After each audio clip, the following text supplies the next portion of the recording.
అయిపోయింది. తర్వాత మాట్లాడడం కూడా అప్పుడప్పుడు ఎక్కడో మాట్లాడుతున్నారు కానీ అది పక్క వెళ్ళిపోయింది. ఎందుకని పట్టించుకోవట్లేదు కాబట్టి.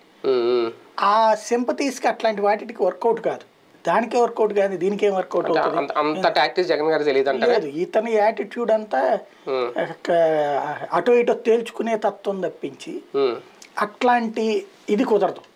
ఎమోషన్ ఇప్పుడు మా నాన్నకు అన్యాయం చేశారు, నాకు అన్యాయం చేశారు అని అంటలేదు తన తన యాంగిల్ ఎట్లా ఉంటుంది. మా నాన్న తెలుగు కాంగ్రెస్ని అధికారంలోకి తీసుకొచ్చాడంటే ఇది ఒకటి ఏంటంటే టెంప్టేషన్ క్రియేట్ చేసే మెంటాలిటీ. ఆ రోజున మా నాన్న అధికారంలో తెచ్చాడు, కాంగ్రెస్ నాశనం చేశారు, ఇవాళ మళ్ళీ నేను అధికారం నుంచి దించాలనుకుంటున్నారు. ఈ టైప్ ఆఫ్ మెంటాలిటీ ఉంటుంది. అందరూ అస్త్రాలు సంధిస్తా ఉన్నారు, ఈ టైప్ లో చెప్పుకొస్తాడు.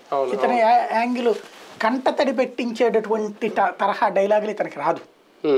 ఒకవేళ చెప్దాం అనుకున్నా కూడా ఆందో జనానికి. అది కాంగ్రెస్ కి టార్గెట్ అయ్యాను అనుకుంటున్నారా జగన్మోహన్ రెడ్డి గారు? తన చెల్లెలకి టార్గెట్ అయ్యాను అనుకుంటున్నారా? అసలు అది వాళ్ళది ఎట్లాగంటే తను మాట్లాడితే హైలైట్ అవుతుంది అమ్మాయి. అవును, అందుకే పేరు ఎత్తట్లేదు కానీ ఇండైరెక్ట్ గా చెప్తున్నారు కదా. అయిపోయింది, మొదట వచ్చిన ఊపు పోలా.